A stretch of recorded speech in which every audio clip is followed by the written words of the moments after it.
Hasil Liga Inggris, MU menang, Arsenal imbang. Selfie di depan jenazah Pele, Presiden FIFA dikritik. Arsenal main kacamata, Arteta luapkan kemarahan kepada Hall. Giroud masuk radar Manchester United. Timnas Indonesia tantang Vietnam di semifinal Piala AFF 2022. Halo football lovers, kembali lagi di Starting 11 News. Seperti biasa, kami akan terus menyajikan informasi seputar dunia sepak bola spesial untuk Anda.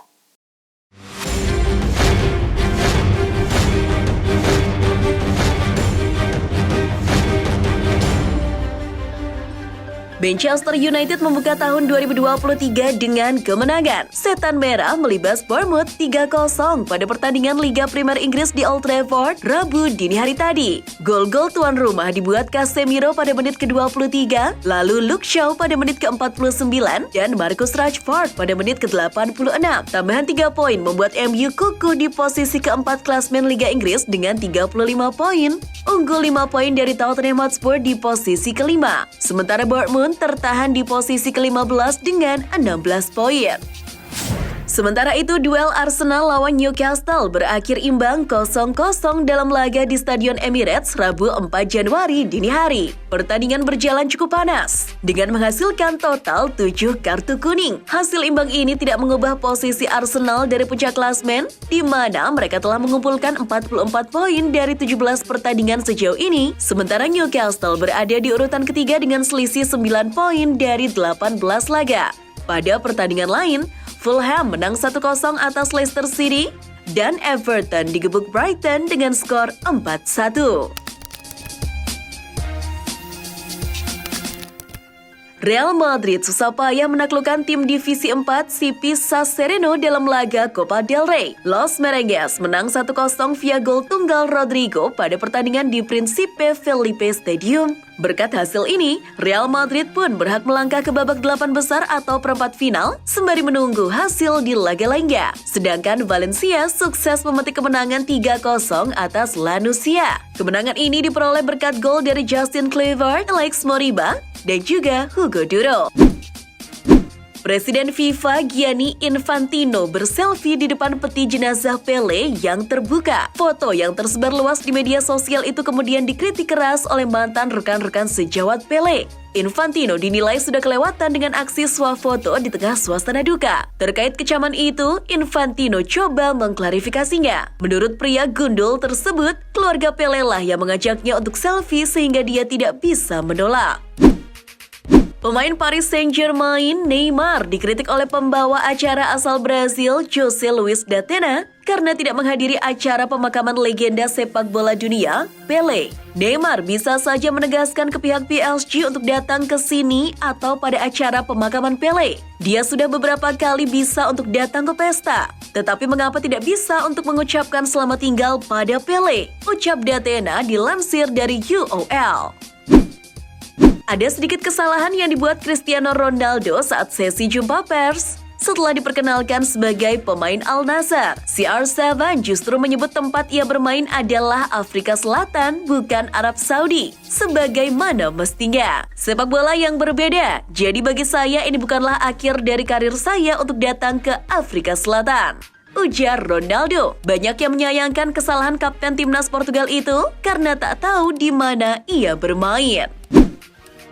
Mega bintang Portugal Cristiano Ronaldo menegaskan karirnya di Eropa sudah selesai setelah mendapatkan banyak kesuksesan dan kini ingin mencoba tantangan baru dengan bermain di kompetisi Asia. Hal itu ditegaskan Ronaldo dalam keterangannya kepada wartawan saat diperkenalkan klub Arab Saudi Al Nassr Selasa 3 Januari malam waktu Indonesia Barat. Selain mencoba tantangan baru di Asia, Ronaldo ingin mengembangkan persepakbolaan di Arab Saudi.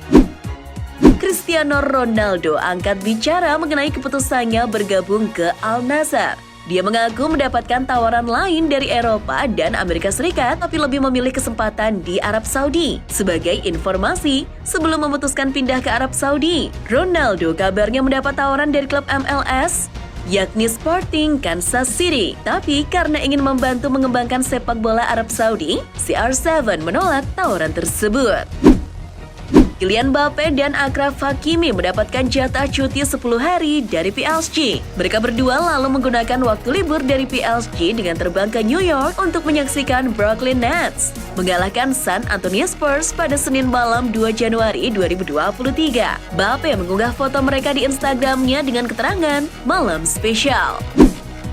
Chelsea menurut laporan The Standard selangkah lagi mengamankan jasa Enzo Fernandez. Klub asal London Barat itu kini sedang bernegosiasi dengan Benfica terkait biaya transfer sang pemain. Kini, keputusan akhir terkait kepindahan Enzo Fernandez berada di tangan Presiden Benfica, Rui Costa. Restu dari legenda Portugal itu bakal menjadi kunci kepindahan dari sang pemain. Arsenal frustasi di Stadion Emirates.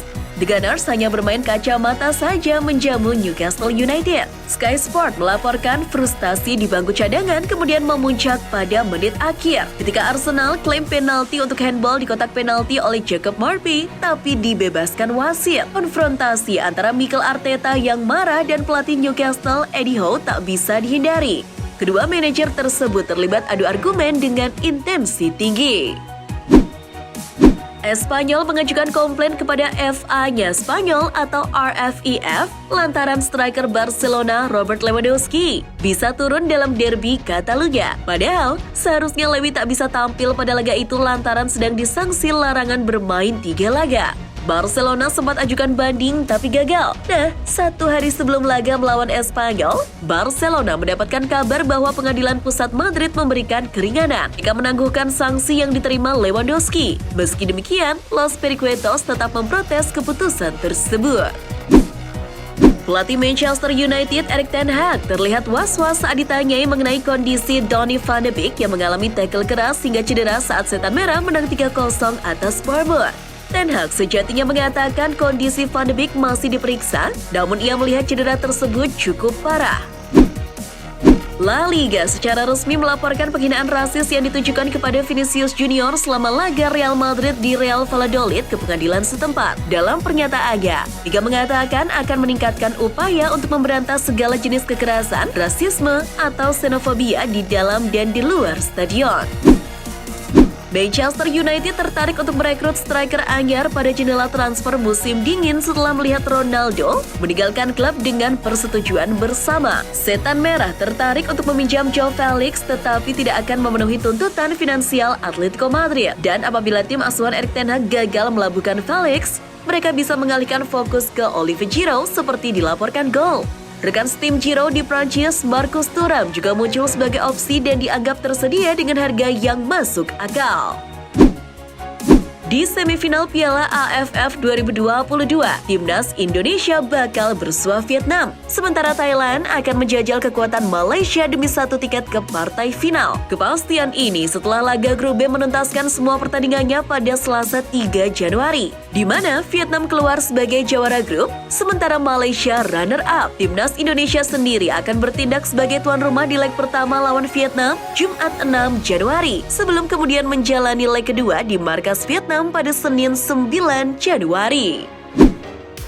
Arsenal telah mengajukan tawaran yang lebih baik untuk Mikhailo Mudryk, pemain sayap Shakhtar Donetsk yang menjadi target nomor 1 Arsenal di bursa transfer Januari. The Gunners diperkirakan telah menawarkan hingga 62 juta pounds atau 1,1 triliun rupiah untuk pemain muda tersebut. Tawaran dari Arsenal sebelumnya yang bernilai 35 juta pounds ditolak oleh Shakhtar Donetsk. Sebab klub Ukraina itu mematok harga 85 juta pounds untuk Mudryk. Virgil van Dijk ingin membawa Liverpool bersinar musim ini. Ia mengatakan akan menggunakan kekecewaan dari kekalahan adu penalti Piala Dunia Belanda dari Argentina sebagai bahan bakar untuk mengembalikan musim Liverpool ke jalurnya. Pemain asal Belanda itu mengatakan fokusnya sekarang membawa The Reds yang berada di urutan ke-6 kembali ke 4 besar Liga Primer Inggris. Pelatih Real Madrid Carlo Ancelotti meyakini Toni Kroos akan mengakhiri karirnya di Real Madrid. Juru taktik asal Italia itu mengatakan Kroos dipastikan akan memperpanjang kontraknya dalam waktu dekat. Tidak mungkin sebagai penggemar sepak bola untuk membayangkan bahwa dia akan pensiun. Dia telah mengatakan bahwa dia ingin mengakhiri karirnya di Real Madrid dan saya pikir dia akan melanjutkannya. Pada sesi konferensi pers jelang Copa del Rey, pelatih Real Madrid Carlo Ancelotti enggan membahas kasus rasisme yang menimpa Vinicius Junior. Ancelotti melihat dari kacamata yang lebih luas. Baginya, rasisme bukan hanya bicara tentang sanksi, melainkan tentang kebiasaan yang sudah membudaya. Menurutnya, permasalahan ini hanya akan diselesaikan lewat pendidikan dan perubahan sikap. Meski demikian, tindakan tegas juga perlu ditunjukkan untuk bisa memberi efek jera. Rumitnya situasi perpanjangan kontrak Rafael Leao mendapatkan perhatian Filippo Inzaghi, legenda AC Milan di era Berlusconi. Berbicara kepada Corriere della Sera, pesan Filippo Inzaghi untuk Rafael Leao sangat jelas dengan mengatakan, "Jika saya jadi dia, saya akan bertahan." Filippo Inzaghi menganggap AC Milan menjadi tempat yang tepat untuk Leao karena akan membuatnya lebih kuat dari sebelumnya. Alexis Mac Allister disarankan pelatihnya di Brighton and Hove Albion untuk tidak buru-buru pindah meski sedang menjadi incaran beberapa klub besar. Sejak Piala Dunia 2022, CEO dan Wakil Chairman Brighton, Paul Barber, tahu bahwa penawaran untuk Mac Allister akan masuk ke klubnya. Namun, Barber memastikan Brighton tidak akan menerima penawaran dari manapun pada Januari 2023. Pelatih Brighton, De Zerbi pun sepakat dengan pernyataan sang CEO. Manchester United menyiapkan dana dalam jumlah yang besar untuk bisa membeli bomber timnas Prancis, Randal Colomwani. L'Equipe mengklaim Setan Merah bakal membayar hingga 60 juta euro atau setara dengan 997 miliar rupiah untuk jasa penyerang 24 tahun itu. Frankfurt bakal untung besar jika kelak melepas Colomwani ke MU dengan harga 60 juta euro. Sebab Frankfurt mendapatkan jasa Colomwani dari Nantes dengan status bebas transfer pada awal musim 2022-2023. Bek timnas Kroasia, Dejan Lovren telah resmi mengakhiri perjalanannya bersama tim raksasa asal Rusia Zenit Saint Petersburg pada Senin 2 Januari. Lovren memutuskan melanjutkan karirnya di Prancis bersama Olympique Lyon. Leganes hanya perlu mengeluarkan dana sebesar 2 juta euro untuk mendaratkan Lovren dari Zenit. Bek sentral berusia 33 tahun itu pun diikat dengan kontrak berdurasi 2,5 tahun. Ini merupakan periode kedua Lovren berbaju Lyon setelah tahun 2010 hingga 2013. Dikutip dari Football Espana, pemain pinjaman Sevilla, Kasper Dolberg, telah mengakhiri masa tinggalnya di Spanyol untuk bergabung dengan Hoffenheim. Hoffenheim telah mengkonfirmasi kesepakatan untuk membawanya ke Jerman hingga akhir musim dengan klausul pembelian tidak wajib yang disertakan dalam kesepakatan. Xavi Hernandez menghukum skuad Barcelona usai diimbangi Espanyol Sabtu 31 Desember. Menurut laporan Football Espana, Xavi sampai membatalkan libur pemain saat tahun baru. Padahal, biasanya skuad Barca libur berlatih di tahun baru. Barcelona selanjutnya akan tandang ke markas tim Divisi 3 Liga Spanyol, Intercity di babak 32 besar Copa del Rey Kamis 5 Januari dini hari waktu Indonesia Barat. Jika sampai gagal menang di Copa del Rey, Xavi siap menghukum skuad Barcelona lagi dengan memberikan latihan di hari libur pada 6 Januari. Sebagai informasi, tanggal tersebut biasanya diperingati sebagai hari perayaan Tiga Raja. Itulah informasi seputar dunia sepak bola spesial dari Starting 11 News. Jangan lupa untuk like, share, dan subscribe. See ya!